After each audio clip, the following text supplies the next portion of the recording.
that's you. All right.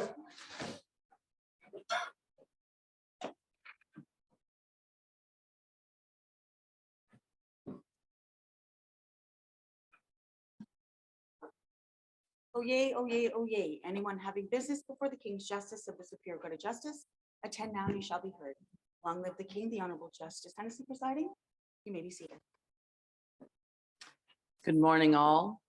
Before we start, I will remind council that I have brought with me into the courtroom the feather that was presented for the treaty trial. And so should counsel or witness at any time wish the feather to be opened and put on the witness box, we'll do that. All right.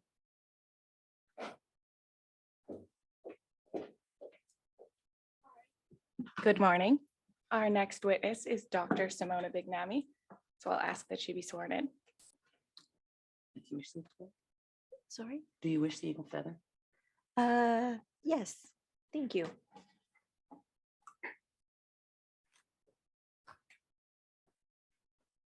Two hands.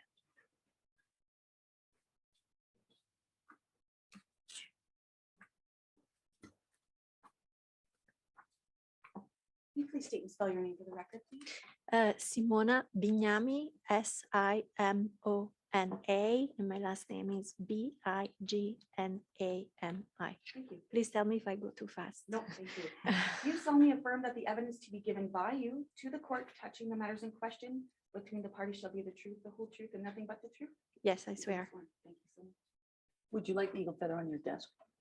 Or are you? Yes, Okay. yes, thank you. Thank you.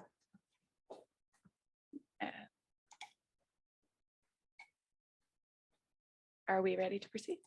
No, I just need one second.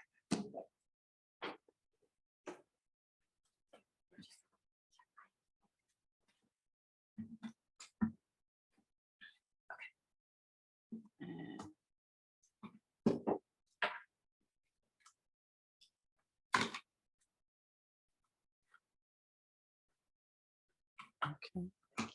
And is that? Just wait for one screen. Okay.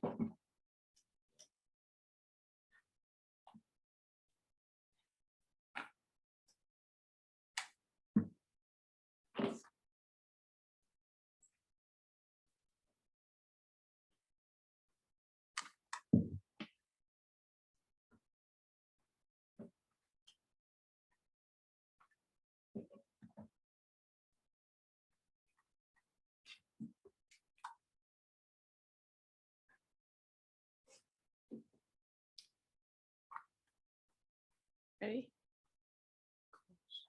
Okay. It was asleep too long. Technology is fun.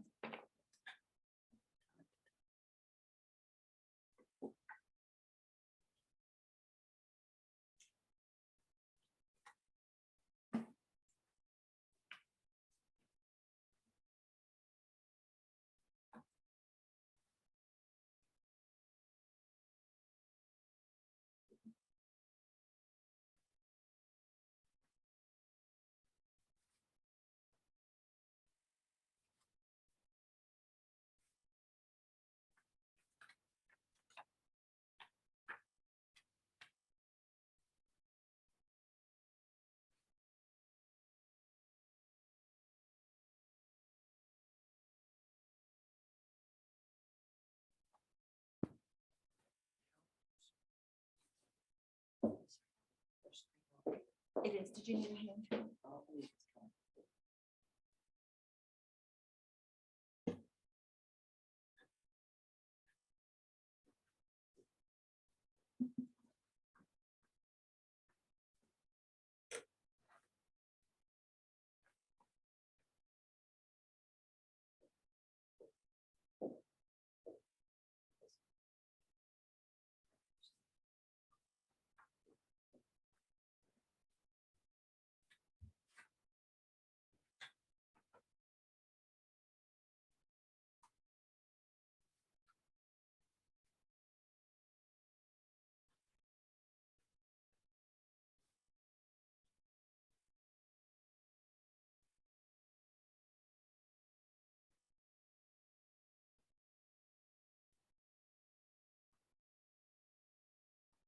I'm sorry, folks.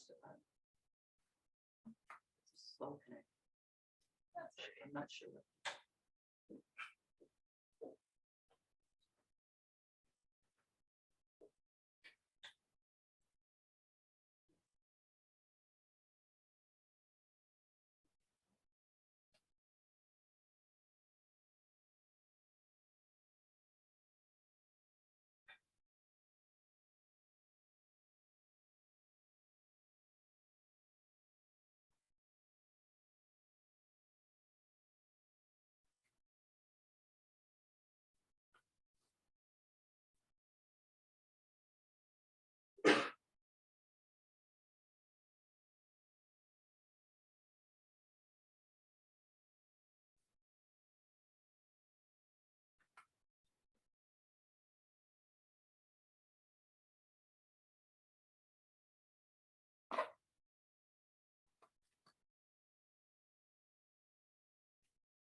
I think we might have to take a break.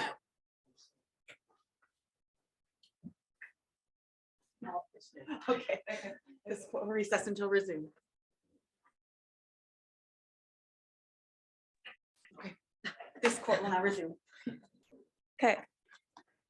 So with the consent of both Canada and Ontario, we have a series of exhibits to be entered. I believe the next exhibit is Exhibit 19. Correct. Thank you. And that would be the expert qualification statement of Dr. Bignami. So the expert qualification statement identifies Dr. Bignami as a PhD in demography with a specialty in Indigenous demography. So that brings us to the part of the qualification statement toward the end, the agreement as to admissibility of Dr. Bignami's report. So I would ask Dr. Bignami's report, population estimates of the Indian bands who reside within the geographic boundaries of the Robinson Superior Treaty Territory from 1850 to the present. I would ask that that be marked as Exhibit 20. And the last document that you should have before you is the document I'd ask to be marked as Exhibit 21, which is an errata sheet to Dr. Bignami's report. Now, in reviewing her report, she identified 3 typos. The first is at page 7, line 42. I'll go into my report. Yes. Okay, go ahead. Page 7, line 42. The word district should be replaced with district. At page 8, line 12, the word erratic should be replaced with erratic.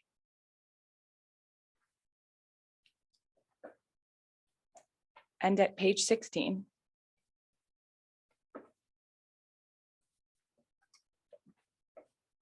line 11, the word between should be deleted, should be struck out.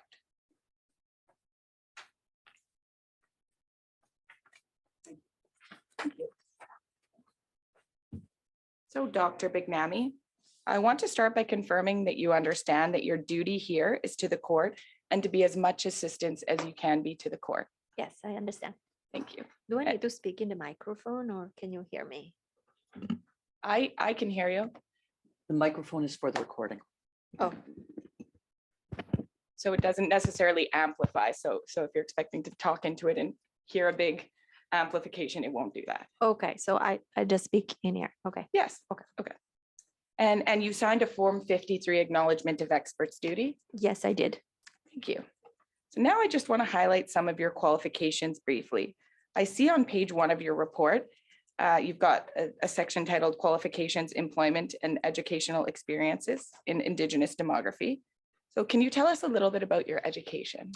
Yes, so I have a bachelor degree in economic and social disciplines from Bocconi, spelled Bocconi University in Milan, Italy. And I have a master's degree in demography from the London School of Economics and Political Sciences. And I have a PhD in demography from the University of Pennsylvania. Thank you. So can you tell us what is demography? Demography is the quantitative study of population dynamics and their components. So births or fertility, deaths or mortality, and migrations. Thank you. And can you tell us a little bit about your experience in the field of demography? So I have about 20 years of experience in developing and applying demographic methods to the study of population dynamics and family dynamics in both developed and developing countries. And in the past decade, I have also specialized in Indigenous demography here in Canada. Thank you. And so during your work in the field of demography, can you tell us a little bit about your employment history? Yes, so right after my doctorate and a year of postdoc, I was hired by the demography department of the University of Montreal to serve as first assistant professor, then as associate professor in 2011. And last year, I was recently promoted to full professor as of June 2022. Thank you. And I see in your report, you're the director of the research group on Indigenous demography at the University of Montreal. Yes, so a few years ago, I created this institute in order to give more visibility to Indigenous demography in the university, and also to bring together in a more fruitful way collaborations that I have with my students in the department, with students in other universities, as well as other academics or stakeholders that are involved in my research. Thank you. So now I want to turn to the instructions that we provided you and the nature of the opinion being sought. So on page 2 of your report, you sort of list the instructions you were provided, and I'm going to just sort of paraphrase here, but you were retained by Red Rock and White Sand to opine on the accuracy or inaccuracy of the population data provided by Canada. And specifically, you were asked 2 questions. So the first was whether the populations of the bands inhabiting the RST territory were relatively stable up to at least 1876 or so. Yes, I did that. And the second question, again, paraphrasing, we asked you to assume that the population figure that Canada provided for 2021 was accurate. And then we asked you to opine on the additional persons that were likely missed or not counted in those years. Yes, I did that. Thank you. So over the page in your report, at page 4, you've got a figure 1 here. And I understand that this is under the section population data to be assessed. Where did the data on this chart come from? I was given this data in an Excel spreadsheet by Dr. Schachter, who indicated that they had been provided by Canada. but there were no details about the specific sources for this data. So I did my own archival research, and I identified that up until 1959, these counts corresponds to the one that are published in the annual reports of Indian Affairs. And Indian Affairs here is a term that I use to just refer to the government body that in Canada is responsible for the indigenous population since Confederation. So up until 1960, these are identical to the figures that are published in these annual reports. After 1960, there are no more annual reports, but it is likely that, and I have assumed in my report, that these figures come from the Indian Registry, which was created with the 1951 amendment to the 1876 Indian Act. So I'm just going to catch up. Okay. So if I understand it, when you say up until 1960, the data in this chart Yes.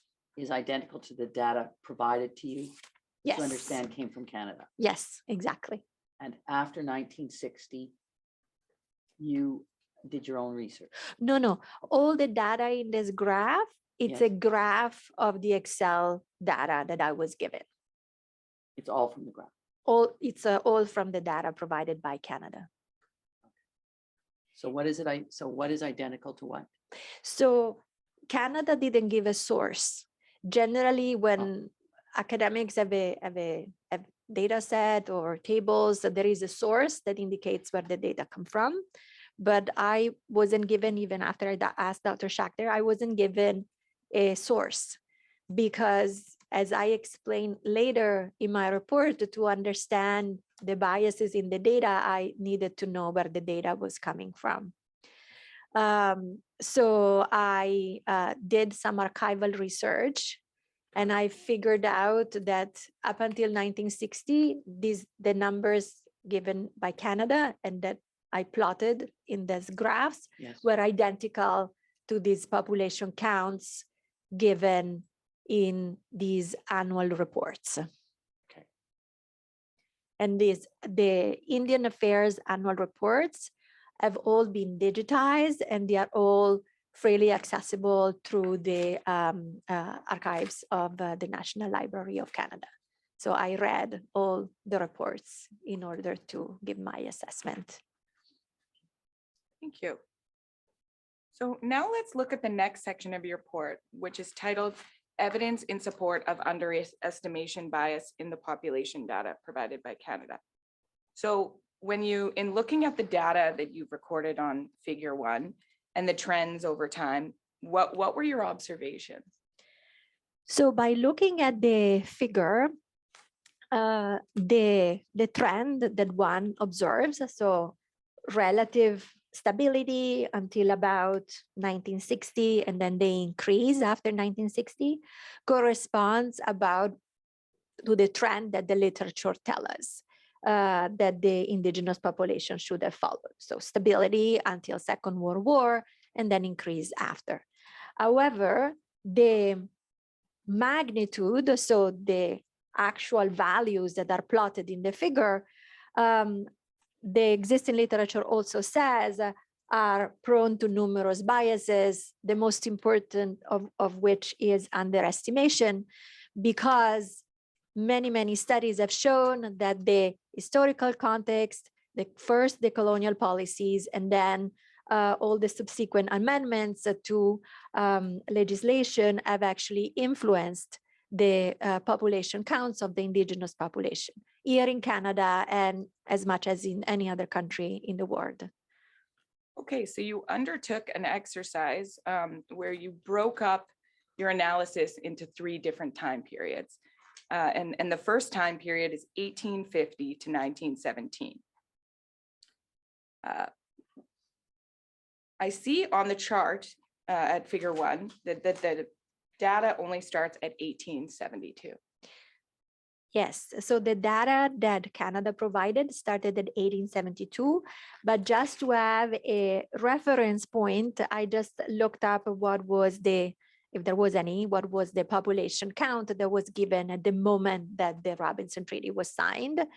And so according to the document I consulted, the number given by W.B. Robinson for Lake Superiors was 1,240. And that's the point that I have added to this series, just as a reference. Okay, so during this time period, what factors had an impact on Canada's data and undercounting? Which factors during this time period? So I'm going to spend just a couple of minutes on this period because it's important for to understand what happens in all the other periods. So even when the treaty was signed, a study that was done by James Morrison for the 1996 Royal Commission indicated that the numbers, the 1,240, actually excluded many Ojibawis that were living on the RST territories. And the reason was because the number that was inscribed at the time of the treaty, as much as the numbers that were recorded in the annual reports of Indian Affairs, corresponded to the indigenous people that had been reached by government officials. So the numbers provided by Canada, which are found in the corresponding tables of the annual reports, were population returns that served for the administrative purpose of the payment of annuities, as it is described in all the annual reports. So before 1917, what happened was that the superintendent that was responsible for the area concerned, in this specific case concerned by the treaty, would meet generally in person, or would have one of his associates meet either one chief, multiple chiefs, depending on the year, that's varied, in order to obtain the count of those band members that were then used for the payment of annuities as prescribed by the treaty. Sorry, can I just catch up? Yes, of course. So before 1917, Yes, when you look at numbers, you're looking at the numbers that come from a discussion between the chief and the superintendent for the purposes of payment yes, under the treaty. yes. Okay. Yes, this is described in most reports. Okay. Because what happens is that there are in the report, the reports are very, very big documents. They did not only contain this population returns, they contain many other tables that were used for other administrative purposes, mainly for economic reasons. So it was necessary to know how many seeds had been distributed, how much they costed, and how much money was then needed to cover those costs. But all these tables are accompanied in the reports by the narrative accounts of those who were responsible to reporting to first the Crown, from the colonial government, and then the federal government on these numbers. And generally the person who was doing that was the superintendent. So the superintendent would write a descriptive account of the numbers that were in the tables with the population returns. And I have cited some of these excerpts in my report. There is a relatively, perhaps the longest account that is given as a commentary to the population count is given in my report at page 9. It's a very long citation that I will not read. Starting at line 5, the then superintendent, Amos Wright, describes the social, economic, and demographic organization of what he refers to as the population of the Indian bands of Lake Superior. And so there is a very long description of what they were doing, how many they were, how they were living. So this is an examples in a lot of the other annual reports. There are similar accounts that vary in detail. So this is to say that these population counts, so they were the results of these relationship between the superintendent and those chiefs or other band members that had been reached by him or that had come forward to him, generally for receiving their annuity payments. In 1897, there is a big change to this approach, because the Department of Indian Affairs begins carrying out what is referred to in the annual reports as a census of, in quotes, Indians and Eskimos in the country. So the superintendent is given these numbers. That's what he writes in the annual reports. Is given these numbers by the Department of Indian Affairs and pays annuities based on these numbers. And these numbers are what are otherwise referred to as a census? Yes, they are referred as a census. There is no indication in the annual reports, and I did some archival research in the time that I was given. I did not find any other document from the Department of Indian Affairs that actually describes the methodology of these census, that describe who was carrying it out on the ground or how these numbers were established.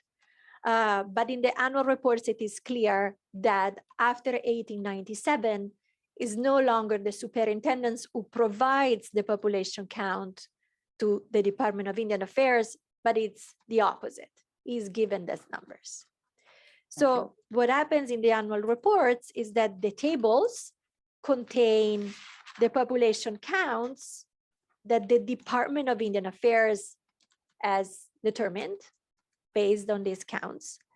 But then in the report, the superintendent is still meeting the chiefs and the member of the bands. And so the superintendent continues to describe these encounters and in some instances continues to calculate his own count. And these counts do not necessarily correspond. So one example that is important to understand what follows is given in my report at page 11, line 8. So the year of the first census in 1897, the then superintendent was William Van Abbott, with his associate Donnelly. So Van Abbott and Donnelly had been superintendents for the area since 1884. So Now I'm just going to get to page 11. of course, sorry. I Every go so too fast. often. I'm so sorry. Sometimes I'll wait. Yes, no problem. As I said earlier, please tell me if I'm going too fast. Okay, I'm at your Page 11, Yes, line 8. got it. So the first census of the Department of Indian Affairs that is cited in the annual reports was carried out supposedly in 1897. The superintendent at the time was William Van Abbott. Can I ask a question? Yes, of course. When you use the word census, your first reference to the word census, so you use that word to identify a number, or it was using the language possibly of the department who gave, as you called it, census numbers to the superintendent. Yes. Do we understand that a census was undertaken in the way we now understand the word? Because then on page 11, you say the year of the first census. And is that an undertaking as we understand it?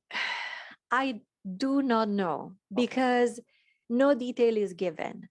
But So we don't know the source of the numbers. we don't know the source of the numbers. We know that in the annual reports, the superintendent at the time, William Van Abbott, says he had received these numbers from the Department of Indian Affairs based on a census Based on a. based on a census that had been carried out.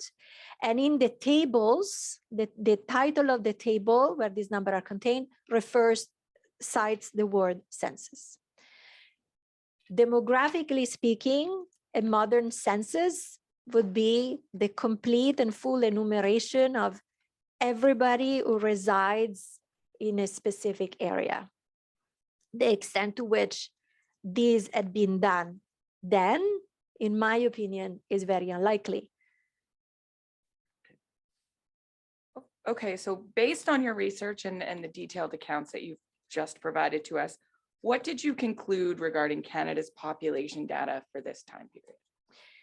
That there was an undercount for the reason that I just cited. The counts, the population returns first, and then these, in quotes, census, were referring only to those indigenous peoples that had been reached by government official for the purposes of paying annuities at the time. Therefore, the numbers do not represent the full population that was inhabiting, the full indigenous population that was inhabiting this territory, as much as they had not done so at the moment that the treaty had been signed. Okay, so in your report, the next time period you've broken down is 1918 to 1959. And what can you tell us about Canada's counting practices and the reliability of Canada's population data during this time period? So in this period, the problems that were there for the previous period remains. The population counts still come from the Department of Indian Affairs census that, however, has gone down in frequency. It is now carried out only every 5 years. And so if this you can see, because in figure 1 at page 4, which we were looking at earlier, this period has only dots, has only red dots. It's because there are no population counts for the periods, for the years in between. Because the census was carried out only every 5 years. So what is important to note in this period is that this is the period when mandatory attendance of residential schools is really enforced. And so there are studies that have noted how as Indian assimilation is pushed through, among other things, the residential school policy, the likelihood to declare Indian status to government official decreases. In a study in particular that I cite in my report at page 12, line 15, which is a study carried out by Anatoly Romaniuk and Victor Pichet, the two authors identify significant under-registration of births during this period that they linked directly to the fact that if more births would have been recorded, then these children would have likely been sent to residential schools. Let me just get there, please. Yes, of course. Page 12, line 15. Line 15. Yes. Okay, so on the figure 1 chart and in this section in your report around pages 10, 11, and 12, you talk about the 1951 Indian Act amendments. And what effect did those amendments have on Canada's population data? So first the Indian Act and then its amendment affected individual propensity to declare Indian status. The impact of the 1876 Indian Act, it is well demonstrated in the literature that really decreased that likelihood because the conditions to obtain status according to the law were very stringent. The 1951 amendment expanded a little bit eligibility for Indian status and implied that a small increase in those who were registered. But as I mentioned, that this was in the context of larger assimilation policies that were actually going against individual propensity to declare their Indian status. The other very important impact of the 1951 amendment was the creation of the Indian Registry that went into effect in 1960, and which I think is the source of the data provided by Canada after 1960. Could you, it may be obvious, but maybe you can ask this question. When you say 1951, there was a bit of an expansion of eligibility, but this was in the context of assimilation policies that were actually, and your words are, going against the individual? Propensity, Maybe So going when against you say that, propensity. Yeah. what do you mean by going against the individual? they were reducing, as I noted in my report, the propensity to declare Indian status, because one of the main reasons being the mandatory school attendance in residential schools. So if Indian status for these children was declared, that these children would have been very likely removed to residential schools, among other things. Yes. So the policies you're referring to had the effect in some cases of Indigenous people not registering Yes. and therefore not being counted and not being represented in Canada's data. Yes. And it is not just my opinion. There is a vast literature that I cite in my report and that has documented this. Yeah, in your report at page 12, line 13, you say that there were individual incentives to identify as Indian, to use your words, decrease. Yeah. So Yes. That was page 12. line 13 and Got it. following. Thank you.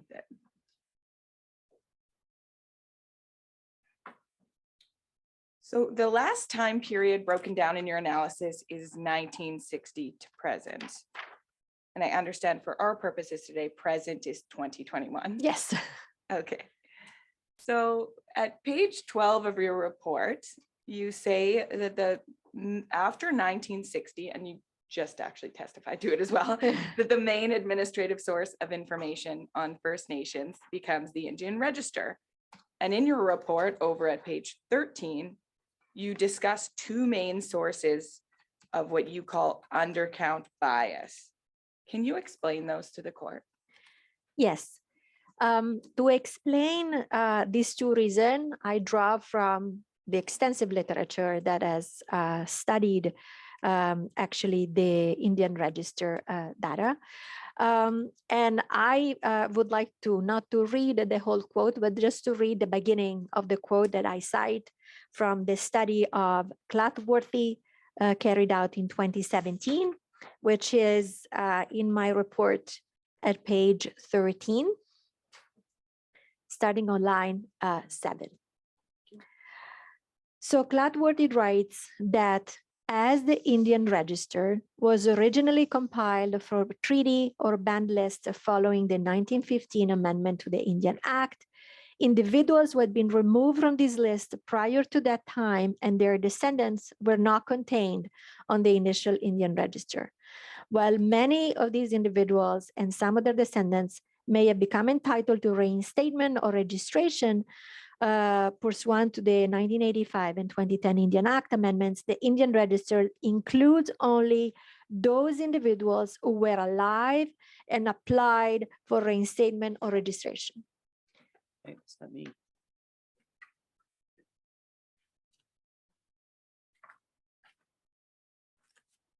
And removed from these lists prior to that time.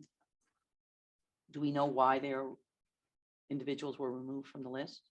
We don't know why. From the readout of the annual reports, one could conclude that they were removed from this list if we're no longer eligible to receive annuities, among other things.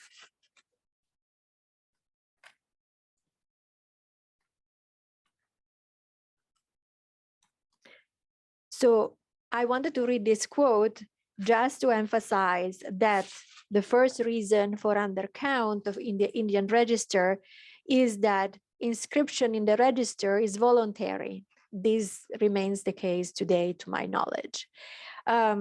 Therefore, if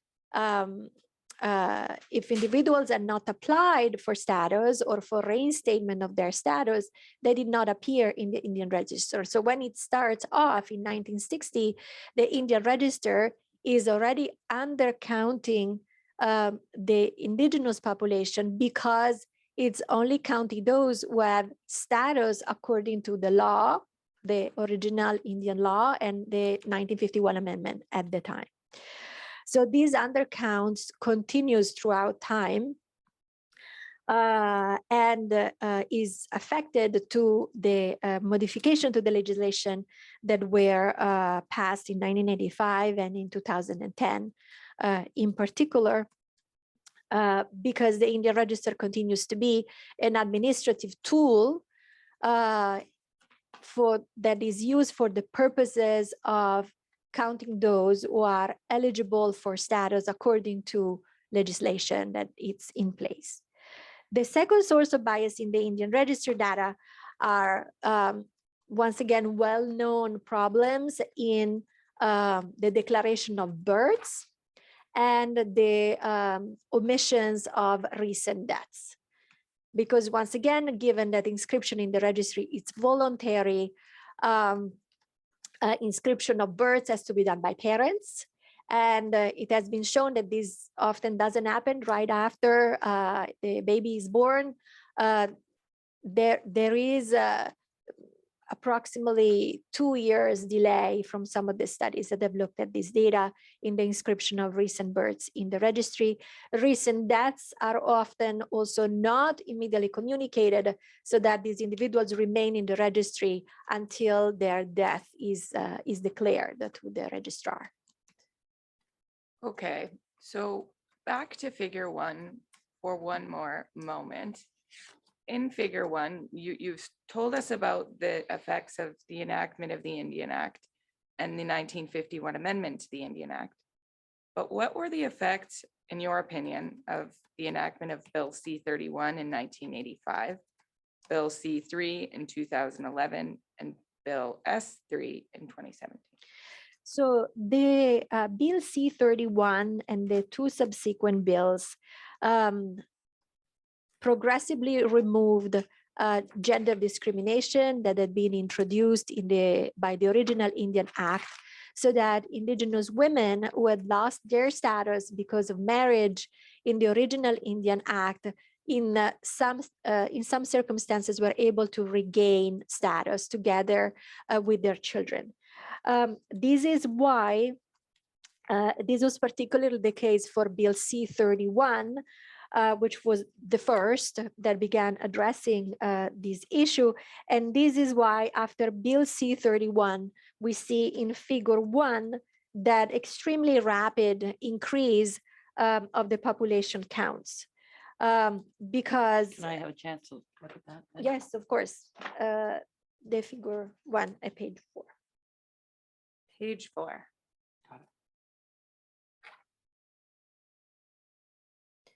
So after Bill C-31, the dots really go up very rapidly.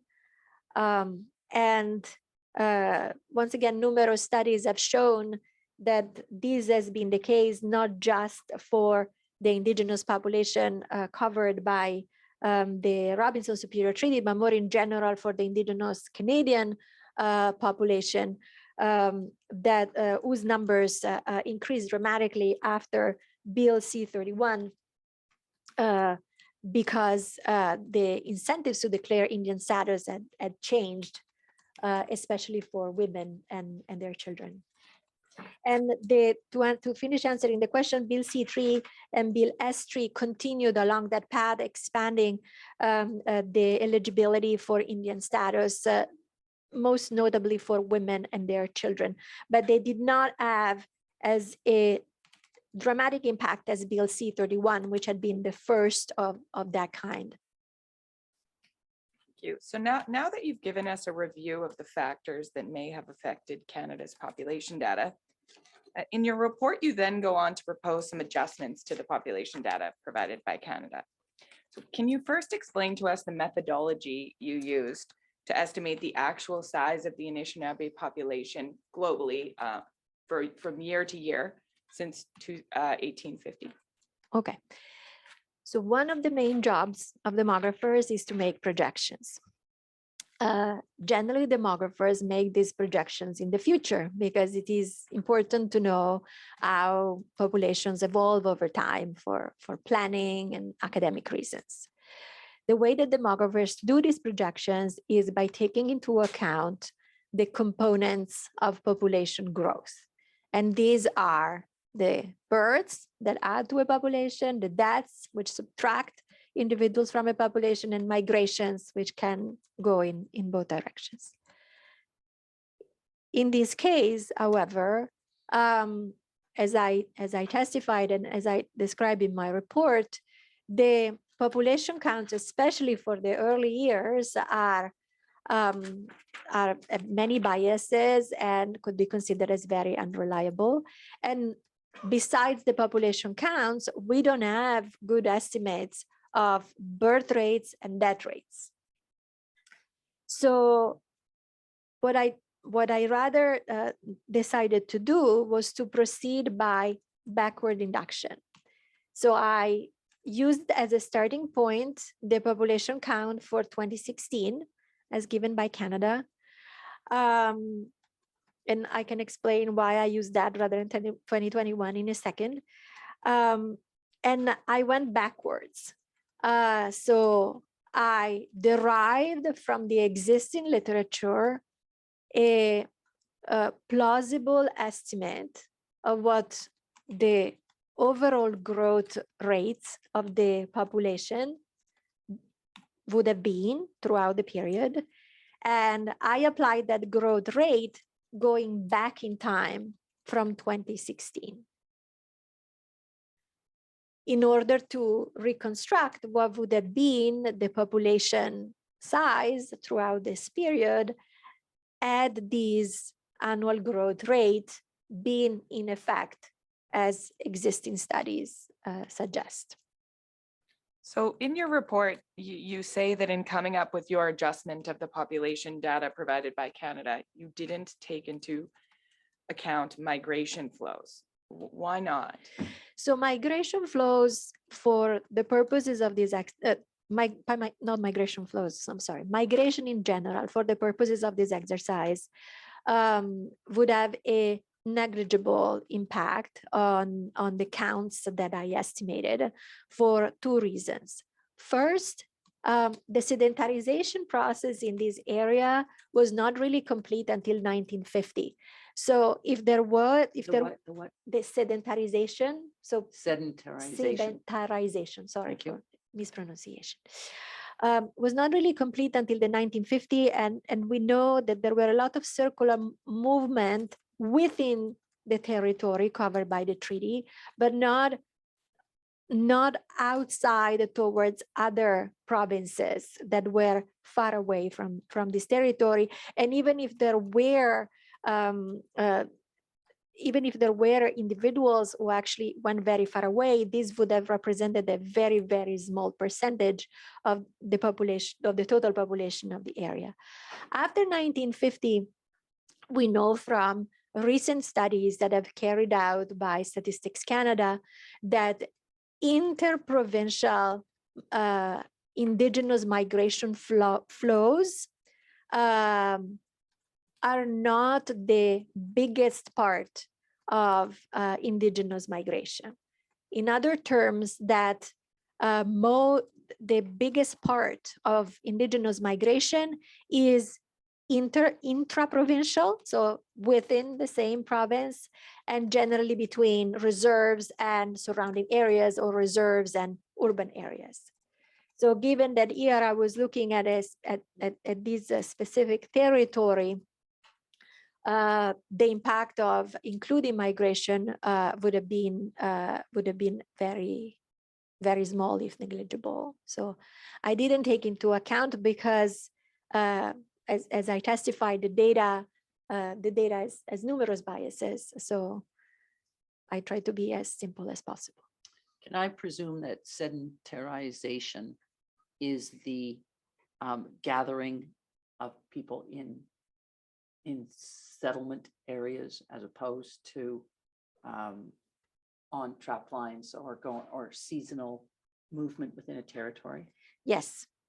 In the term sedentarization, I'm sorry, is used in the annual reports to refer to both the process whereby indigenous people were settled in reservations or were encouraged to settle in homes or other fixed domicile during especially the early beginning in the early 1900s. Thank you. Okay, so then you came up with a rate of natural increase of the bands residing in the Robinson Superior geographic areas and presented those findings at page 14, table 1. Now, in this table, sort of goes in a series with some tables later on in the report. This table, you've got time periods in the left column, low growth scenario in the middle column, and high growth scenario in the right-hand side column. Can you explain to the court what low growth scenario means? So exactly because the input data has so many problems, because my backward induction methodology relies on choosing a growth rate,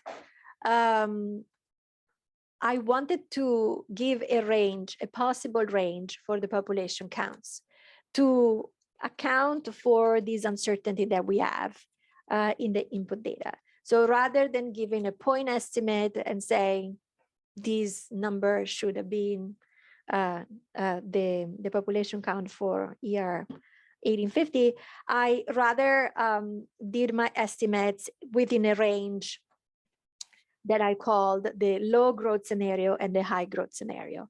And here by low growth, what I mean is in the second column of table 1 is where my hypothesized growth rate, it's low.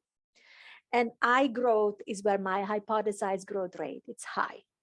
So these are the lower and upper boundary for the growth rate that I'm hypothesizing over this period.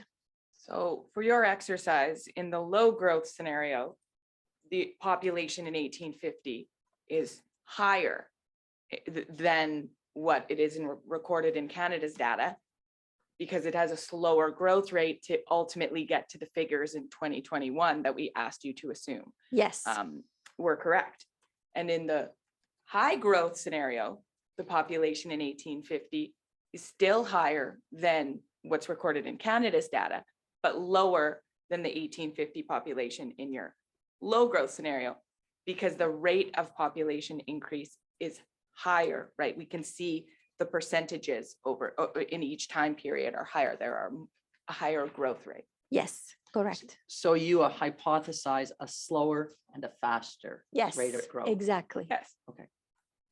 And so if in this figure that it's on the screen, what you see is indeed that the low growth scenario, this lower speed, gives the blue line.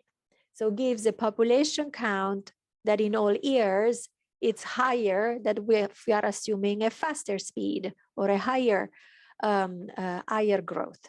Because the way to read this graph is not starting in 1850 and going all the way to 2021, but is going the other way. So it's reading it counterintuitively from right to left. So you start in 2016, which was my beginning year, with 13,402. And Yeah. what am I looking at? So, okay, I'm sorry, the legend is very small, there were many, many years. But in the. But in just the- tell me, am I on page 16? Yes, the page figure, yes, 16, page 16, and I think it's on the screen on your right. figure 2. Yes. Got it. So the third year, starting from the right, is 2016.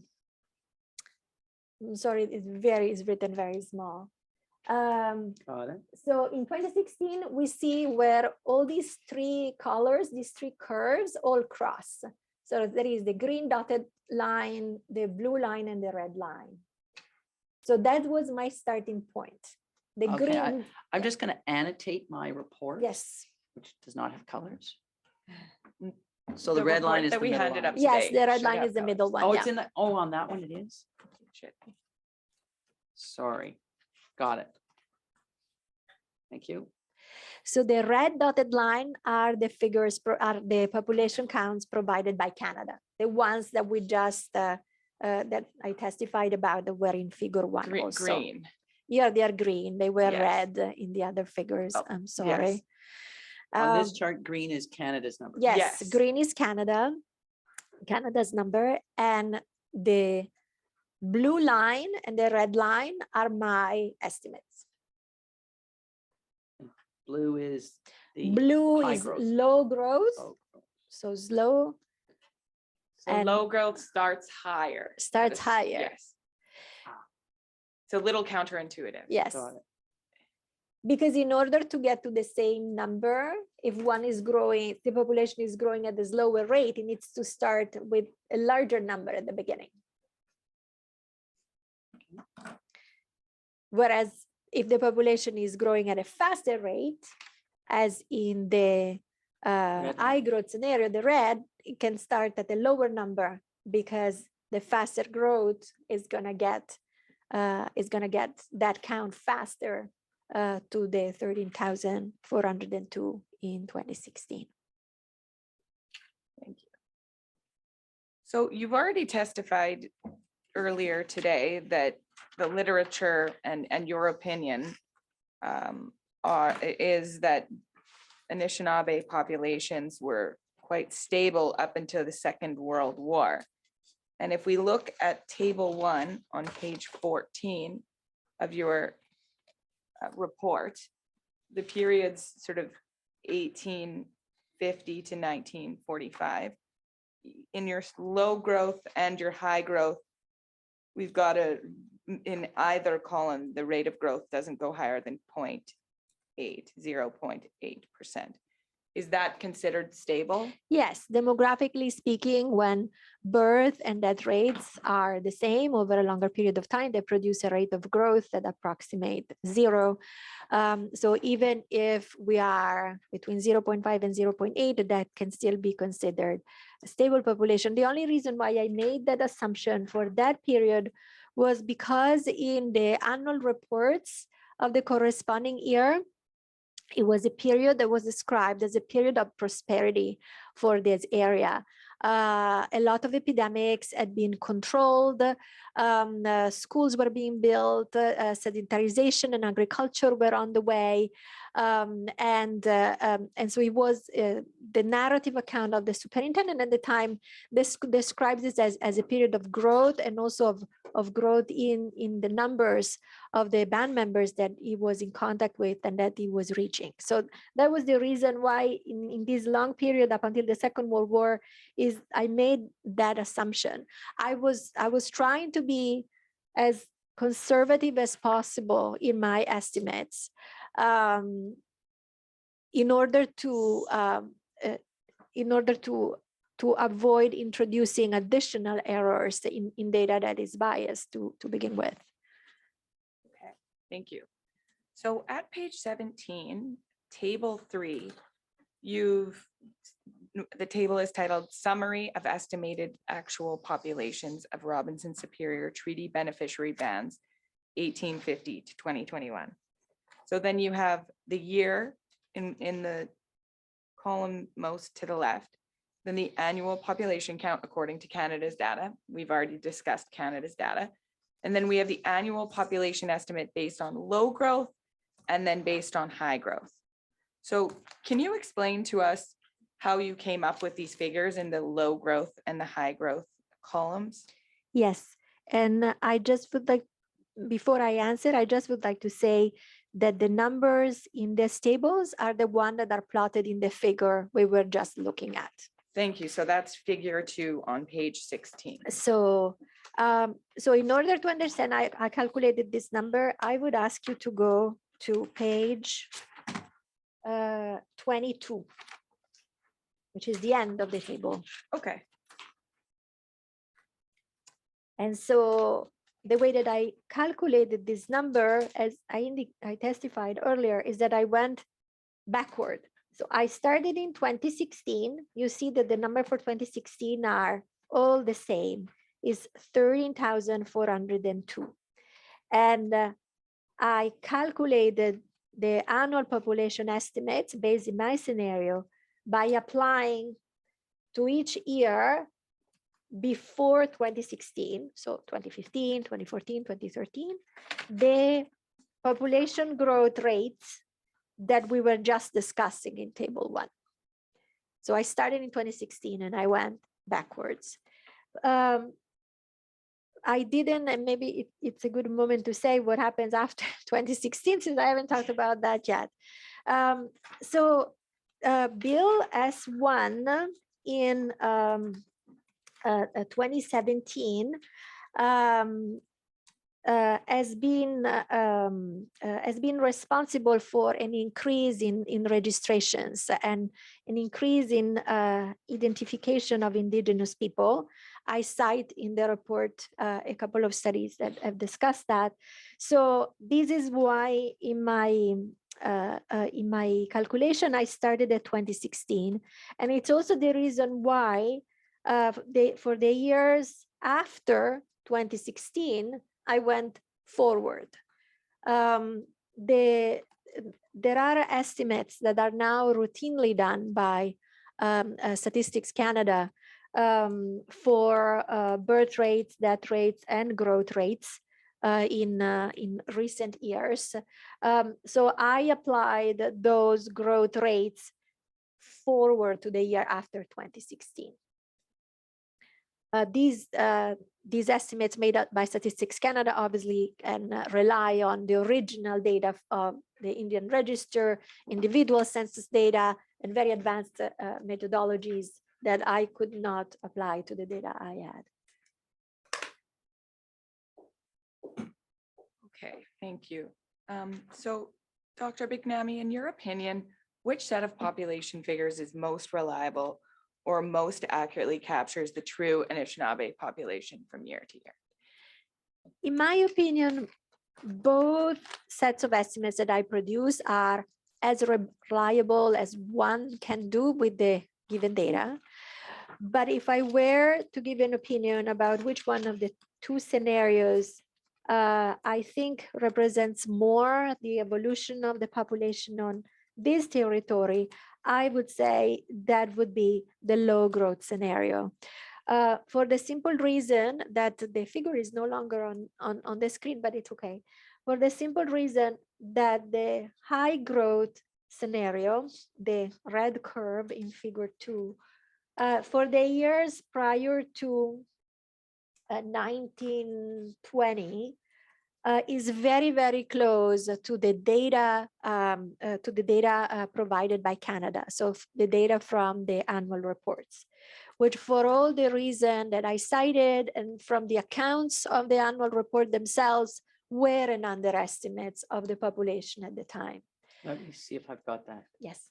If you're telling me why the low growth scenario you say is best represents the evolution on the territory. Yes. That is because, again, Because if we look at the high growth, the other scenario, for the year before 1920, the population counts that that scenario produces are very, very close to the population counts provided by Canada, okay. which, as I just testified and I described in detail in my report, whereby all accounts by the existing literature, by the accounts of the superintendent in the annual reports, an undercount of the actual population. So we believe that, so they're close to the numbers provided by Canada, but we doubt the numbers provided. by Canada. Exactly. We know that they were an undercount. So, so for that reason, I would think, and my opinion would be that the low growth scenario Whereas the low growth scenario numbers before 1920. are higher. Thank you. I have a few more questions, but if it suits the court and Madam Court Reporter, I think now would be a good time for the morning break. Okay, let me just catch up. 1 minute.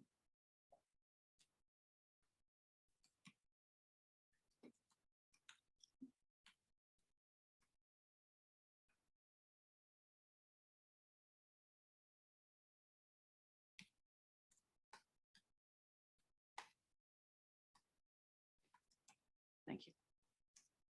So we'll take 15 minutes. Does that work? Thank you. Thank you. Rise.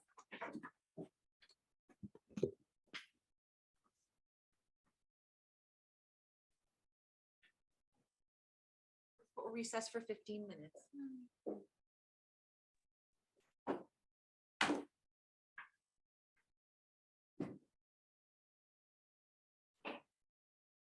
The court will now resume. You may be seated. Thank you. So Dr. Bignami, earlier today you testified that people were removed from the registry if they were no longer eligible to receive annuities. Can you explain why such persons would not be entitled to receive annuities? Yes, let me clarify.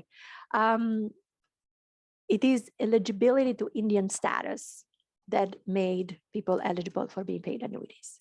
So according to the law in effect at the time, Indigenous people were or were not eligible to Indian status. So ineligibility to receive annuities was the consequence of being removed from the registry. Exactly, For other reasons. being for removed other from the reasons, registry. yes. Okay. And just the final question here, in assessing the reasonableness of your conclusions, did you review Dr. Dribbin's adjusted population calculations? I was given a copy of Dr. Dribbin report after I had completed my report. And what does Dr. Dribbin's adjusted population calculations tell you about your conclusions? From my read, our conclusions are aligned with each other. We have identified the same problems of undercount in the data that was given by Canada. So it was a good respective validation of both studies. Thank you, Dr. Bignami. Those are my questions in direct. I have one question for you to ask the witness, and that is with respect to copyright. Oh, yes. Sorry, Dr. Bignami. We're collecting as part of this trial each of the experts' reports, and we'd like to ask you to waive copyright to your report so it can form part of the collection. Yes, of course. Thank you. Thank you.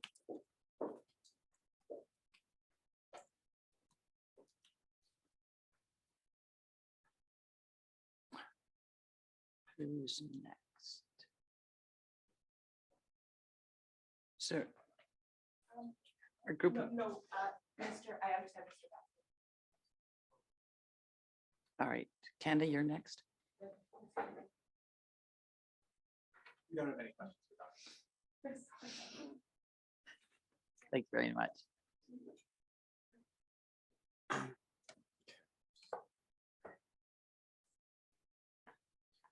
Whenever you're ready. Okay, so bonjour, Dr. Bignami. I'll just introduce myself. I'm Cameron Fisk from the Attorney General of Canada. I just have very few questions to ask, but I'll just go forward with it. Just with the first part of your testimony, you'd indicated that in 1850 there was an undercount. The question I have is, would the First Nations themselves have had a good understanding of the size of their populations in 1850? I don't have any elements You to wouldn't- answer this question. Neither way, okay. In other words, there's nothing in your report or nothing you've come across that you've cited that would indicate whether they would. Nothing that I cited. I don't know if there is documentation that exists, but I didn't consult it. Okay.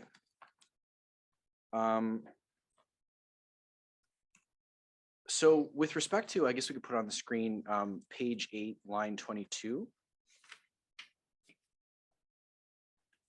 So you note that in Canada's population counts, so sorry, this is page 8, line 22. It's on the screen now, okay. So you note in Canada's population counts that we see a sudden increase in the population in 1876. That's going from 1488 in 1875 to 1875 and 1876. And you understand, or sorry, you've indicated that there are two factors that underlying the sudden increase. One is that annuity payments had increased fourfold, incentivizing people to come collect and be counted. That's the first reason, correct, Doctor? Could you repeat, please? Oh, sorry, was I too fast? Okay, sorry. So my understanding is you suggested that there are two factors that underline Yes. the sudden increase. And the first one is that annuity payments had increased fourfold, which incentivized people to come collect and be counted. That's correct. That's the first reason. Yes. Okay. And then the second one is that women and children were included in the count under the 1876 Indian Act. And you suggest that they were largely excluded before that, right? I suggested earlier in my report, and I'm gonna cite a footnote. Just 1 second.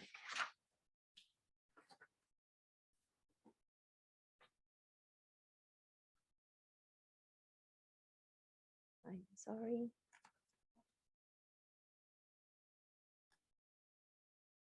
I won't keep you. What I suggested was that because the population counts were established between the encounters, between the superintendents and the chiefs, that generally when these encounters are described in the annual reports, there isn't much mention of women and children coming to these encounters. Yeah. And therefore, that if they were included because the chief would have reported that there were X many people as being part of the band, and that total may or may not have included women and children. Before 1897, the population counts are not distinguished by age or sex. So it was just a number. Okay, well, and just to add to that, so page 6, lines 18 to 22, do we mind, or maybe that's already there, I don't know. Oh, there it is, yeah.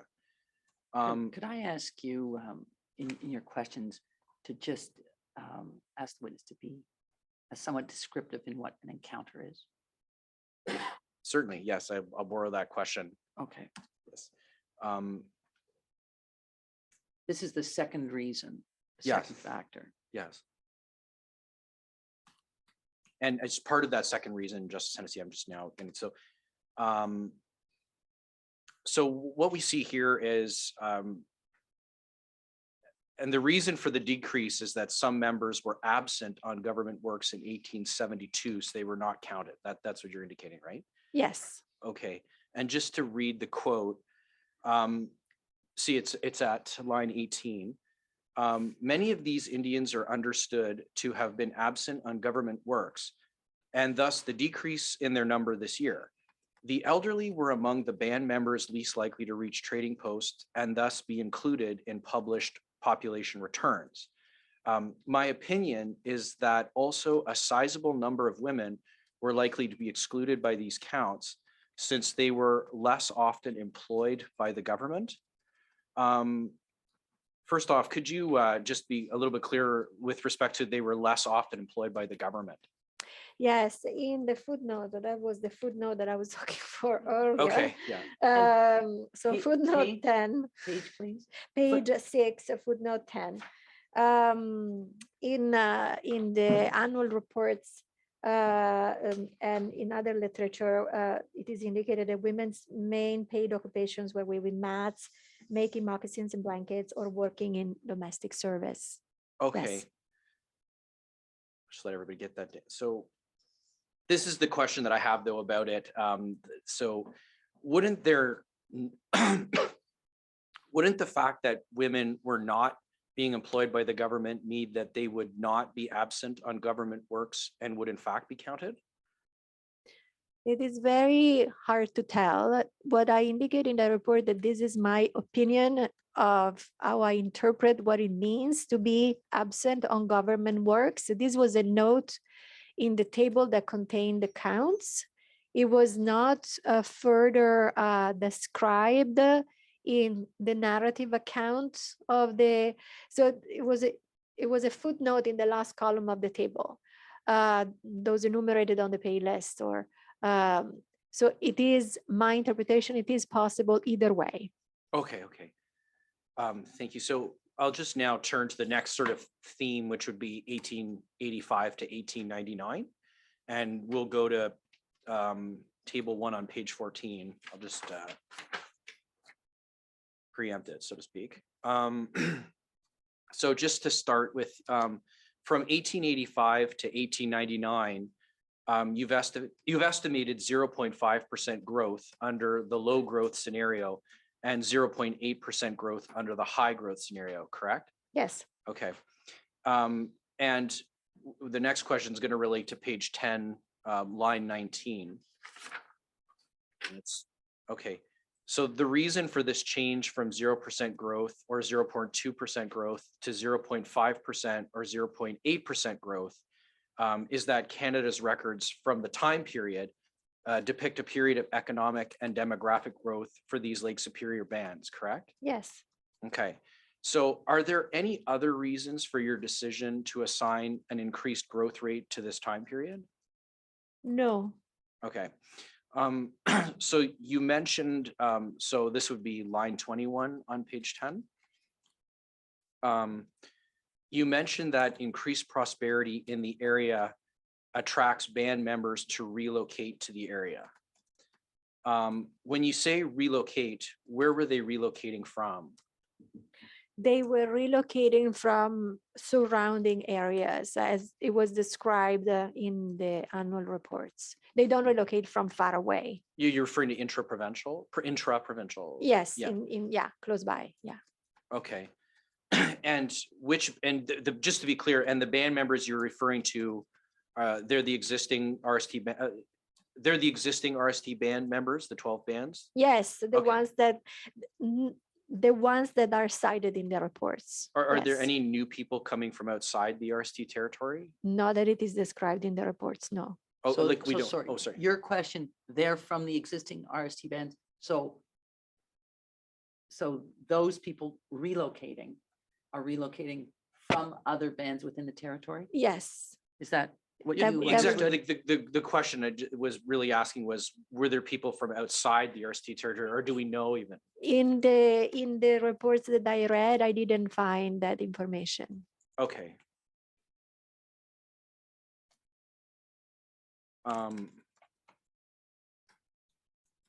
So I guess you characterize this as migration related, but you felt it was insignificant to, Yes. as you said earlier. Okay. So a few more questions. At page 5, line 10.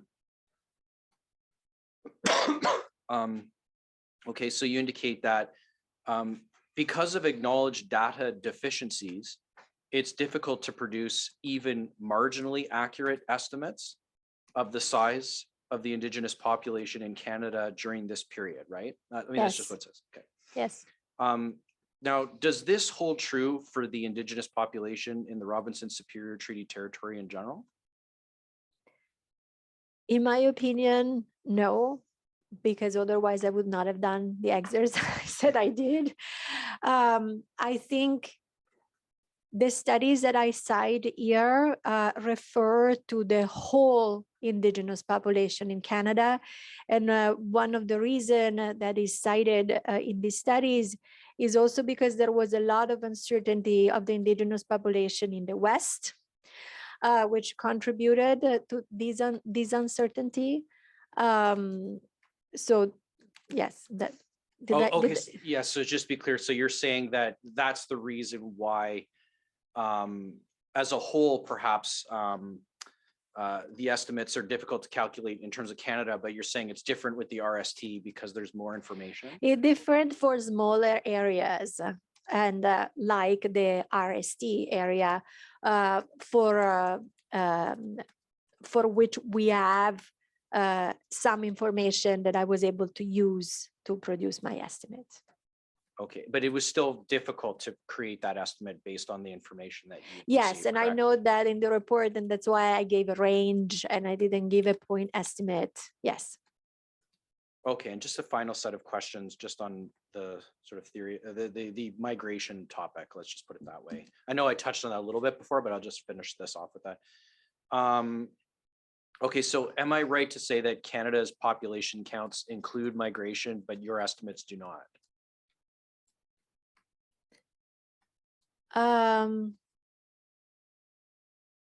The population counts that were given to me, Yeah, to my knowledge, speaking only of the Indian registry, the Indian registry does not really record change of place of residence. okay. So I do so after 1960, when I think these figures come from the Indian registry, I note in the report in multiple points that I do not know how these figures were produced. I do not know if they are the original figures from the Indian registry, if any adjustment had been made. The original files from the Indian registry are confidential as much as individual files from the Canadian census. So to answer your question, I do not know if Canada figures include migration. Okay, and at page 13, line 48, oh, we're already there. Thank you. So you tell us that migration flows have been an important confounder of the population counts provided by Canada. So you mentioned as illustrated in section 5.2, can you explain where or how the co-founding nature of migration flows is illustrated in section 5.2? So I'm going to go to section 5.2. Yeah, we have to flip, I'm sorry. So section 5.2 is the long section titled Evidence in Support of Underestimation Bias in the Population Data Provided by Canada. This is the long section where I discuss all sources of undercount, mainly in the data provided by Canada. So what I mean here by an important confounder, I do not mean an important determinant. A confounder just means that as we were reading that passage earlier, that sometimes there were internal locations. And so the counts for individual bands in the annual reports might vary from one year to the other because a member of the bands went in a territory on a different band. That's what I mean here by confounder. Okay, well, just to conclude, I just put it to you that isn't it fair to say though that your numbers would still be a clearer representation of the accurate number if it did include migration? Could you rephrase that, please? Sure, I'll do. Would you agree with me that your numbers would be more reliable if they did take into account migration? As I testified earlier, I do not think that migration would have more than a negligible impact on the numbers that I produced for this specific area. And just to be clear, the term negligible, what are you putting that in terms of percentage? So I do not think that migration would sway my estimates outside the range I provided. Oh, in other words, you're saying it would be literally a wash, zero. Yes, well, not zero. Even if there would be an influence, it would still make the population count fall within the range I provided. Okay, thank you, Dr. Bignami. Those are my questions. Thank you.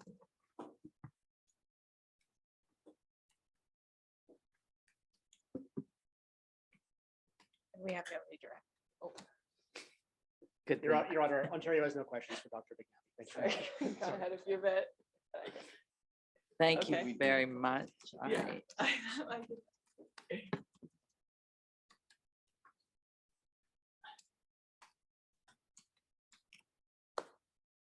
Thank you very much, Dr. Oh, thank Bignami. you. May be excused. Thank you. Thank you for coming.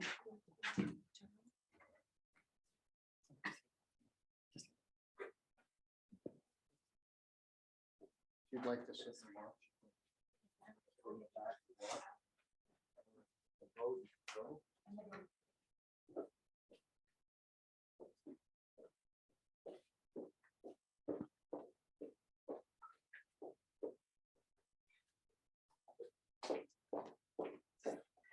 So the next witness should be Elder Marcel Donio. I believe he's just outside the courtroom. I'll go get him right now, unless we want to stand down for 5 minutes or so. We're in the court's hands, but we're all right if we. Yeah, absolutely. Okay, very good. We'll just wait.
And perhaps just while the witness is setting up, I'll alert the court.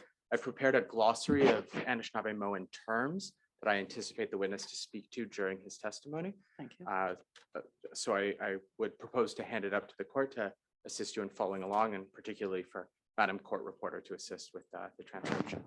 I'd just like to say to the witness, are you, sir, do you intend to use the monitor I do not. in any way? And maybe, or don't set up your bundle or your cloth on this table, if that would. If I could, without any Yeah. disruption, I Yeah. would like that very much.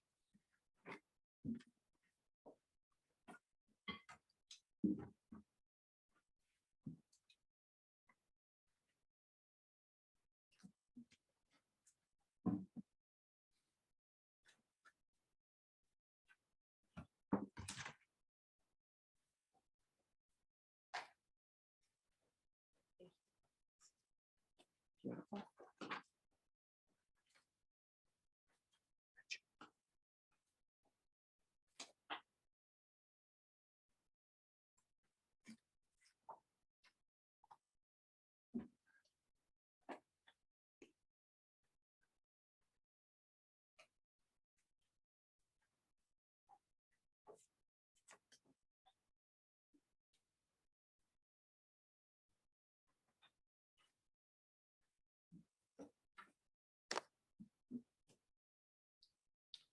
Okay.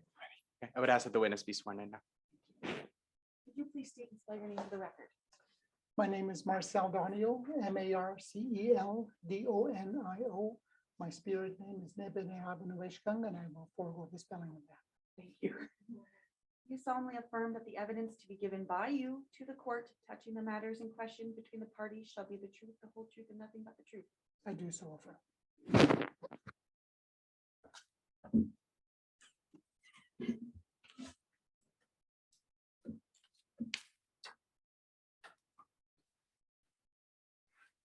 Good afternoon, Elder. Good afternoon, sir. And can you please provide your full name for the court, please? My full name is Marcel Justin Arthur Nedimigizik Donio. Thank you. And I understand that you have a spirit name as well. I do. My spirit name is Nebenea Benueshkung, which roughly translated means half dawn. Thank you. And I believe that that's the first term included on the glossary that I provided. Yes, it is. And before I get into the questions that I have for you this afternoon, I understand that you've brought in certain items with you in order to testify today. I do. I Okay, did. And would you like to explain what those items are for the court? If I may, very briefly, You may. please. First of all, I brought, if I can just back up a step and say that as an elder, we are gifted with certain things that comprise our, what we call our medicine bundle. I obviously didn't bring everything that has been gifted to me. I have pipes, I have a hand drum, and an assortment of things, but I did bring a few things that I carry with me frequently. I bring an eagle feather. I try to carry one with me wherever I go. You will see on the small table in front of me, there are two belts, wampum belts. The larger of the two is the 2-row wampum. The smaller is the dish with 1 spoon wampum. And the red item is my feather carrier. I have a traditional one that was passed on to me from my grandmother's aunt. And but it's a very fragile piece. It's made of 1 piece of birch bark, and I've carried it with me to a number of places, but I find that as carefully as I try to pack it in my bag, the moving of, well, you know how gentle the airlines are with our baggage. It did manage to fracture a little bit at the bottom, so I don't bring it with me, but I have a much larger bundle, but I always do carry some things with me. And I missed, what's made of birch bark? A feather keeper. Oh, the feather keeper. Thank you. Yes, it's a 1 piece that doesn't open like this one does. It, you sort of pry in the middle and you put your feathers inside. But it's very old. And I understand as well that there's some significance to the shirt that you're wearing to testify in today. Is that correct? Yes, Would you like to explain that for the court as well? briefly again, it's called a ribbon shirt. It's particularly adorned to your liking. This one, I am a member of the Loon clan, and you will see that the upper part has images of loons, as does the cuffs. And the lady who makes these for me, we pick out this material, and she does all the sewing and matching of the ribbons. It's typical of a garb that we would wear for ceremonial purposes or special significant purposes. And certainly my view is that this is a very significant event that we are at, that I am being a part of. And hence for that reason, I felt it appropriate that I wear a ribbon shirt. Were it not for this event, I would probably wear a suit to come to court. Thank you very much for that. So to get started, I want to ask you some questions about your background. So you had mentioned that you were a member of the Loon clan. Do you identify with or follow any other clans or dodoms? I do. Primarily the Loon clan from my grandmother and my adoptive mom. My adoptive mom is the old lady, Rosalie Bouchard, named Dabas, who, as near as we can find out, was born about 1860. And she passed into the spirit world in 1967. It would have been that she passed. So 1850 she would have been born. So that's the Loon clan. Were there any other clans or dodoms? There is one other. My grandfather, Fred Nedimigizik, was a medicine man and a member of the Bear Clan. And from his teachings, I too take on the bear as my spirit helper and the clan. Before I go on, I should like to add something I neglected at the start, was that I was taught when I introduced myself that I let you know who I am, but in a very, very short version, I give you my lineage. So I'm happy to say that my parents are Mary Nedimigizik Lester and Robert Nedimigizik Donio. My maternal grandparents are Fred Nedimigizik, Agnes Fitzpack, Nedimigizik. My paternal my father was Robert Donahue. His mother was Marie Morisseau Nedimigizik, and my dad's stepdad was Philip Nedimigizik. So the two brothers married to two ladies, and that's where I come from. That's who they are. And I want to acknowledge them as great influences in my life and people that were very influential in me learning what I've learned to become today. Thank you very much for that. And can you explain briefly what it means to identify with or belong to a Dotem? Different Dotems had different characteristics and qualities. The Bear Dotem was seen as the protectors of the community, the protectors of the clan. The Loon Dotem demonstrated leadership within the clan and leadership within the community.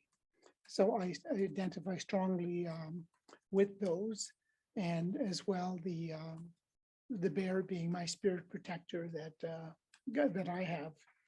My grandfather believed very strongly and taught me that the bears are not to be feared, but the bears are absolutely to be respected. He taught me to talk to them, to offer tobacco when I see a bear. To this day, I continue to do that when I'm traveling along the highways in the north. It is very common to see animals, including bears. And when I do, I make sure I stop. I always have tobacco in the vehicles that we own. So I'll be driving along the highway and I'll say to my wife, "Oh, tobacco, tobacco," and I'll pull over and I'll get out. And my grandfather said, if you start to talk to them, as soon as you see them and they see you, they will run away if you get too close.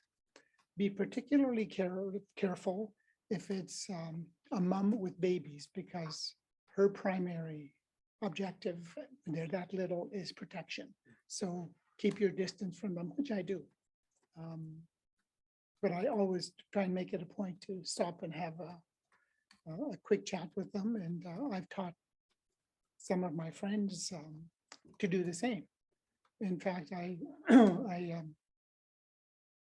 one of my friends was a former policeman with the city of Thunder Bay, and I ran into him one day and he says, "You know, I was on patrol a week ago. I saw a bear and I got out, I took my tobacco and I made an offering." And I thought, wow, that's unexpected, but very good. Much appreciated. Thank you. And I understand that you're a member of a First Nations community. I am a member of what's currently called Bingwe-Neashi Anishinaabeg, which is Sandpoint. Originally, it was Sandpoint. When Sandpoint was, when the license of occupation for the reserve was canceled, my extended family were forced off the reserve, relocated to McDermott because it was the nearest community and it was the nearest place for people to find some gainful employment. When we moved to McDermott and people started to, try to do things as a band, getting organized, it was a mixed community of status and non-status people. There was a lot of animosity from the non-status people saying those Indians are moving into town, and you think, but you got a brother who's status, a brother who isn't, they're the same family, but there was still that kind of feeling. And the leadership, informal as it was at the time, tried to approach Indian Affairs, INAC as it was called, Diane, I guess it was called way back then, and said, we would like some services so we can establish in the community here and make McDermott community, make part of it a reserve. And when they met with opposition and no success because they weren't a recognized band and reserve, the leadership then decided that, well, maybe we'll move back to Sandpoint and we'll see if we can resurrect the reserve and get some services so we can create an infrastructure and something for the betterment of the community. And at the time, Sandpoint had become a very, very prosperous provincial park for lands and forest. So it wasn't long after that, in the early 60s, that Rocky Bay Reserve was created. So we became members of Rocky Bay. I was born White Sand, or Sandpoint rather. Back in the day, the head of the family had a number and all of the family carried the same number. So I was 216 Sandpoint. And then when Sandpoint was recreated, by then the government had changed its system so that the mom and the dad and all of the adult children, so anyone over the age of 18 had their own number. So then that's what happened when the band was created. I transferred back to Sandpoint, which for me was more of a homecoming than a change. And- I might have missed that. When you moved back, when the family moved back out of McDermott, you said something about Rocky Bay. Was the Rocky Bay Reserve Yes, well- created and then it became Sandpoint? No, Rocky Bay remained Rocky Bay. Okay. And when Sandpoint resurrected, then people started to transfer back because people like myself said, hey, that's my original home. That's my original affiliation and membership, and I want to go back. And so I applied for a transfer, and it was interesting because my first application, my one and only application, but when I first applied, Rocky Bay said, no, we're not going to let you transfer back. It took a bit of toing and froing when I said, excuse me, this is not a communist country. I'm free to move where I want. And they relented and released me and allowed me to go to Sandpoint, which to me was going back, but for them, I was going to. And am I correct that Bingwi Niashi Anishinaabe is sometimes referred to as BNA for short? It is. Some people call it BNA. Some people still refer to it as Sandpoint, and others refer to it as Bingwi Niashi Anishinaabe. And so for those of us who might be a little bit less familiar with the area, are you able to briefly explain to us where BNA is located? BNA is located on the shores of Lake Nipigon, on the southeastern corner of the lake. There's a big bay that goes down that's called Binjitawabik Bay. And it's right at the entrance to that bay on the very easterly shore is where Sandpoint is. And then Rocky Bay is just a couple of kilometers down the bay on the eastern side of the bay as well. And what languages do you speak? My mother initial language prior to school was Anishinaabemowin, which is Ojibwe. When we started school, we were forbidden from speaking the language. So we spoke horrible English because when you grow up basically unilingual Ojibwe, a little bit of English thrown in. When you suddenly get into the school environment, it became much more taxing to try and function in the other language. But I speak now, I'm still fluent in Ojibwe. I am fluent, I think, in English, and I'm functional in French. I lived in Ottawa for a number of years and was put into language training and became, I thought at the time, quite proficient because I would literally function in all day, multiple day meetings entirely in French and French only. So And I think something that you mentioned leads me to the next area that I wanted to discuss, which is your education briefly. Where did you go to school as a child? as a child, I started going to school at the, I remember there was a huge sign billboard that says Government of Canada McDermott Indian Day School. So it was a day school that I attended that was run primarily by the Catholic Church. We had regular teachers as well as a number of nuns who were teachers in the community. And the local priest also played a role in some of the instruction in the school. And so was the student body exclusively Indigenous? It was exclusively Indigenous and exclusively status Indigenous because across the tracks and the road from the day school was a public school where the non-status and non-native students attended. I think there may have been 5 or 6 non-native people attending, and the rest were non-status people. As I said, my cousins, my dad's brother's family were non-status, so we lived across the road from each other. So we'd walk up the road in the morning, and they'd go to the public school, and I'd go off to the day school. And then after the day school, where did you go to high school? Well, after the day school, before I finished elementary school, they closed the day school, and there was a new public school built in the community. So it was the first amalgamated school that I was in. But again, they were family and friends. There were still issues that we had with some of the kids, and but I went there. And following that, we went into high school in Red Rock, which is a 55-mile bus ride one way. So we went there for high school, and I went there briefly, and I eventually dropped out, but went back to Thunder Bay, went back to school, and went on to a community college for 2 years. Following community college, I went to Lakehead University on a scholarship, and I graduated from Lakehead University in a long time ago, 1975 to be exact. And what was the degree that you received from Lakehead I University? received my undergraduate degree in criminology. And so we spoke about your schooling and your education. Are you able to briefly walk us through your employment history since graduating from Lakehead? Well, when I went to Lakehead, I was on a scholarship from Correctional Services Ontario. One of the conditions of my scholarship was that I maintain passing grades, and that for each scholarship that I received, I was to commit for 1 year of employment with the ministry. So when I graduated, I basically owed them 3 years of my life for work. But they did say that if I got a job upon graduation that would be paying me more than they were prepared to pay, they weren't going to hold me to my working with them right now, because they didn't want to prejudice my economic status.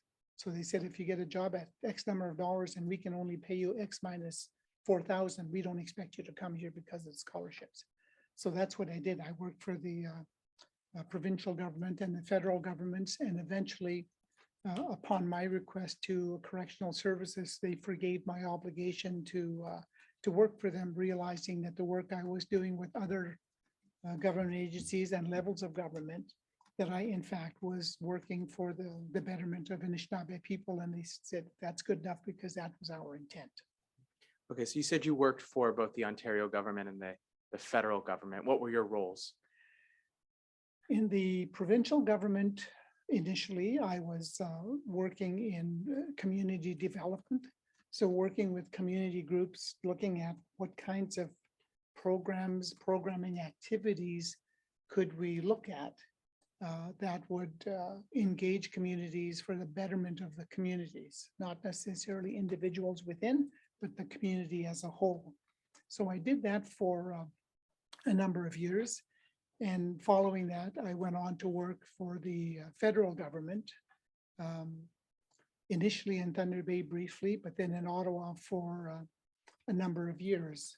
I worked for Indian Affairs and Northern Development, as it was called. I worked for the Canadian Human Rights Commission as a regional director for Ontario out of Toronto, where I managed a team of intake officers and investigators investigating complaints. I was called the Ontario Regional Director, but my colleagues used to tease me and say, you're the 401 director, because we basically looked after Windsor to Cornwall, but very much on that corridor. So I did that for a while, and then I went back to Indian Affairs in Ottawa as an associate to an assistant deputy minister. I did that for about 5-6 years. And following that, I left the government and I went to work at a community college in Thunder Bay as a professor counselor. I worked primarily as a counselor, but we were part of the faculty collective agreement. So we were part of the same, but we were required and expected as well that we would do a little bit of teaching. There was a lot of bitterness about it because the union felt that we shouldn't be taking teaching positions, but at the same time, the contract that they had negotiated said we have to. So I just put my head down and went and did what I had to do in counseling and teaching. And then I left there to go to work in Toronto for a management board where I managed a unit of investigators. I had a cadre of about 10 full-time investigators and about 250 part-time investigators from across the province. We would investigate non-criminal matters in the areas of harassment and discrimination in the public service. And I did that for several years until they decreed that the public service is neutral. They don't need an investigative unit. They closed us up. So I consulted for a couple of years, which I'm doing the same thing, where I was actually doing the investigations. I then moved back to Thunder Bay and I worked briefly for a First Nations organization, and I was appointed to the bench in 2005. And that was as a justice of the peace? That is, Okay. it was. And are you currently a justice of the peace still? I call myself retirement pending because I'm just using up some vacation time and then I will be officially retired, but I'm not no longer functioning and working as a justice of the peace, but I still have that title.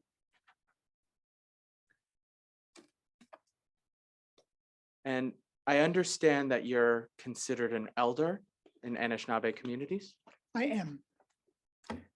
Initially, I was considered an elder within what was in Rocky Bay. I was considered an elder in my new community of Sandpoint, but I was also recognized as an elder in several other areas.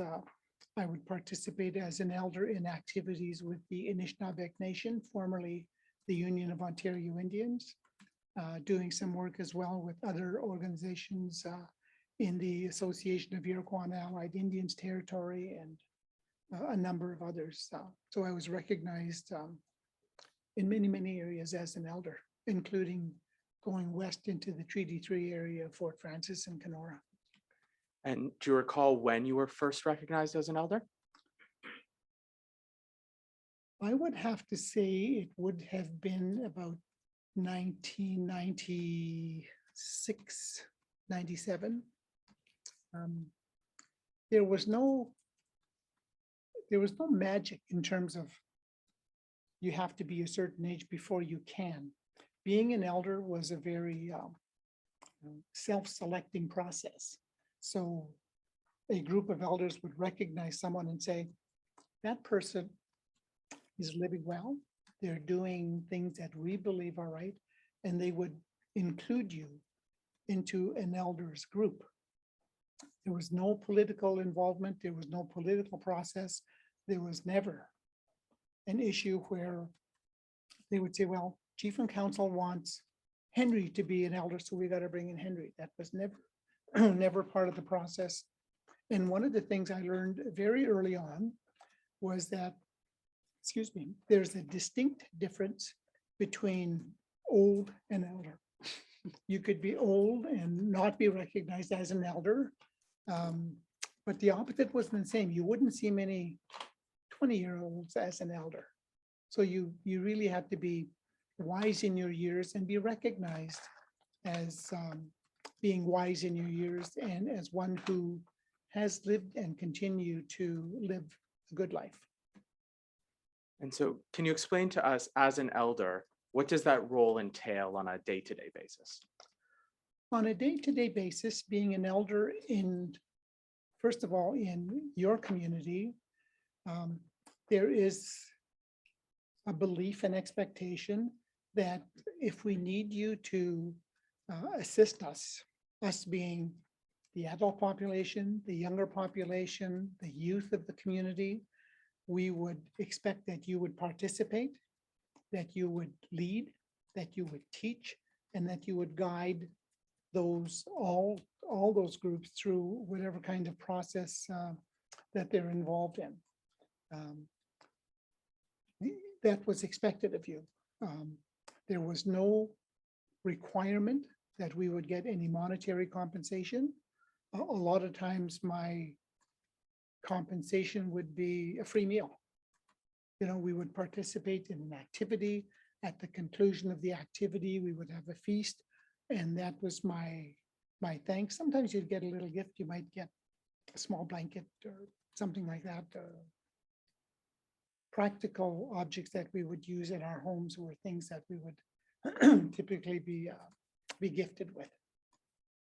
What about a role in traditional activities or ceremonies? Is there a role in that aspect as well?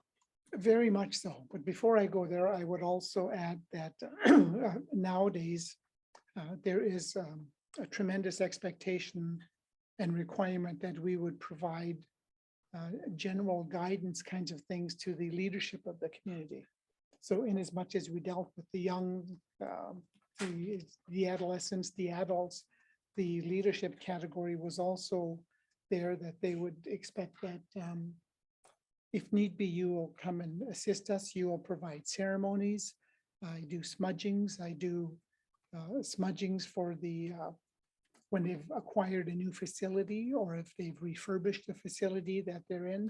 I would go and do a smudging and a blessing of the new place. I would do those kinds of things on a fairly frequent basis. I do swearing in ceremonies for elected leadership. I would do those kinds of things as well. And for other First Nations as well that have called upon me to do that. And what about, as an elder, expectations for your personal life and how you live in your personal life? Are there expectations there as well? Very much so.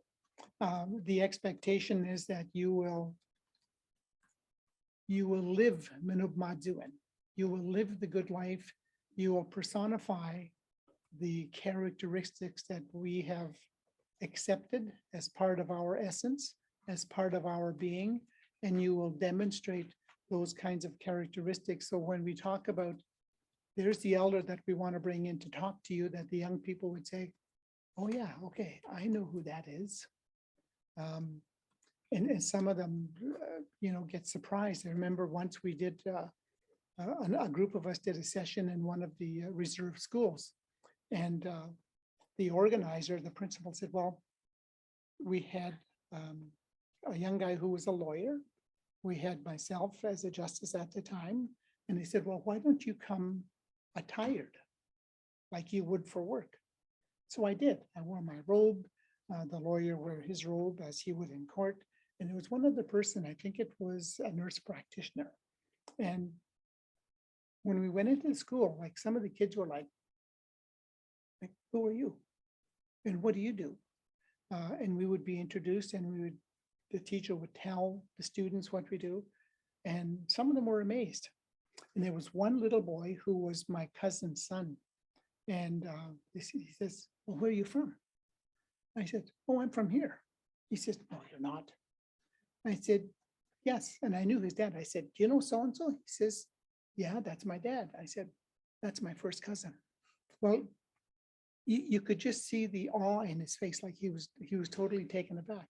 But it was a wonderful hour and a half that stretched into almost 3 hours, and the kids just ate it up. They were so pleased and mesmerized and shocked, and it was nice. So we did a lot of those kinds of things. And as an elder now, I'm expected, I still do. I don't robe up and go in and talk to them, but they know who I am. They know what I've done. They know where I'm from.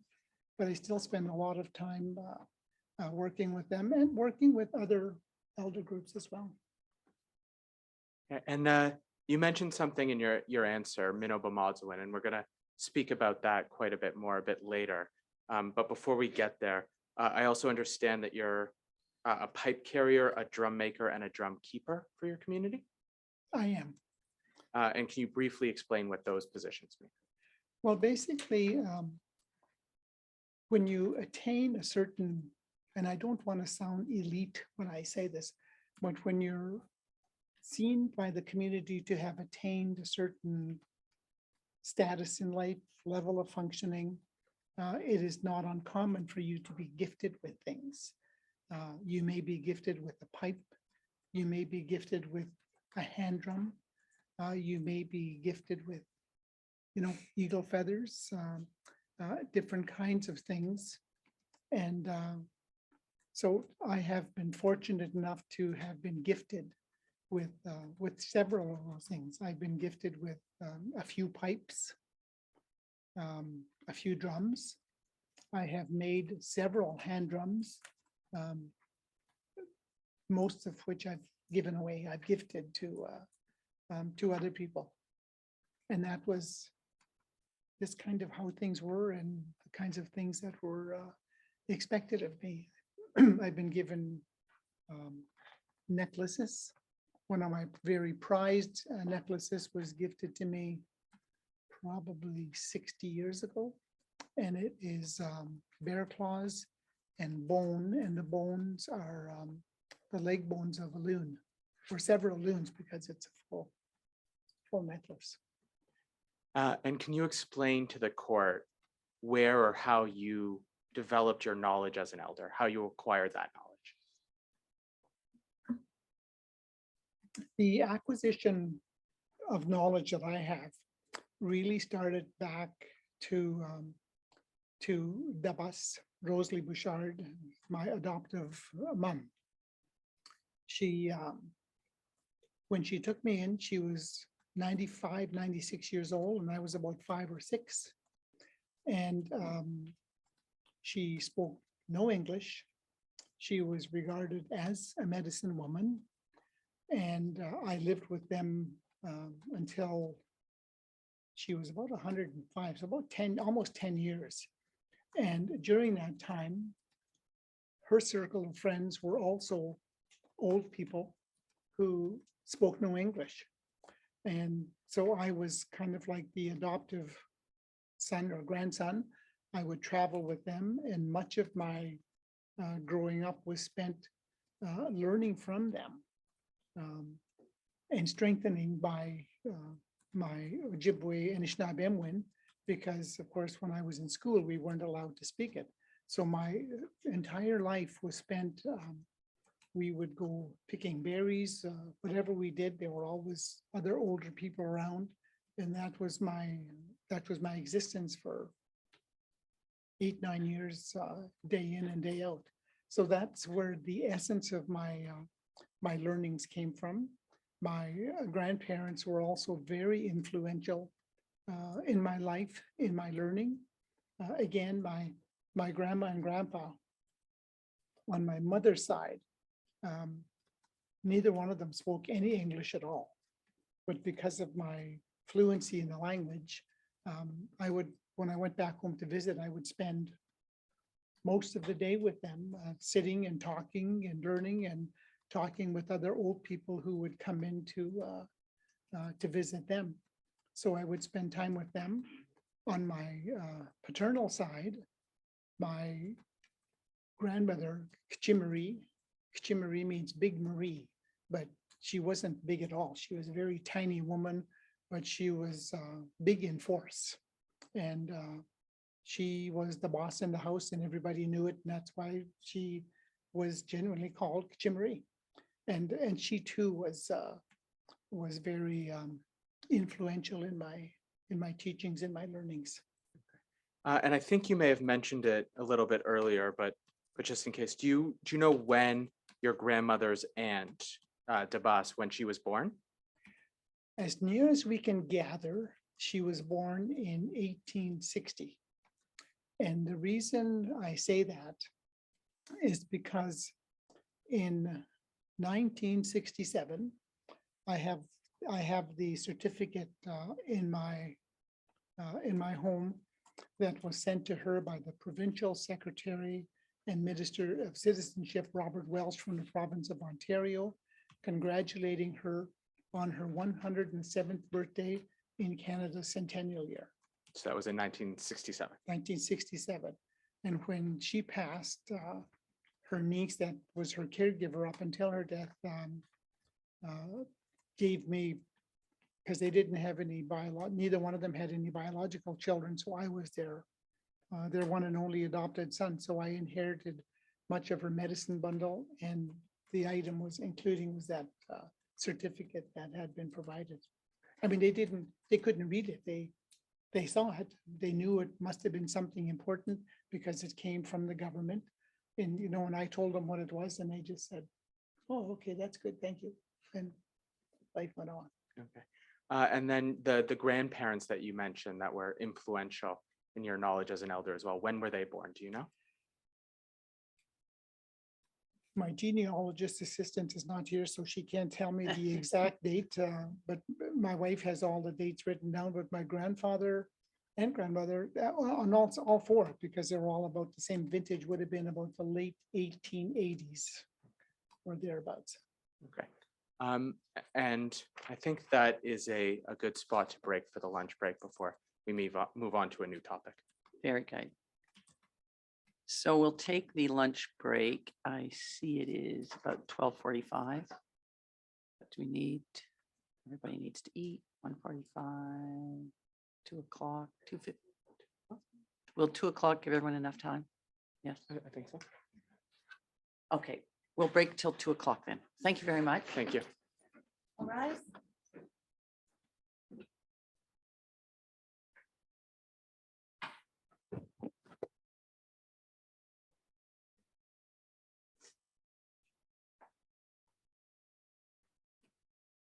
Recess until 2 p.m.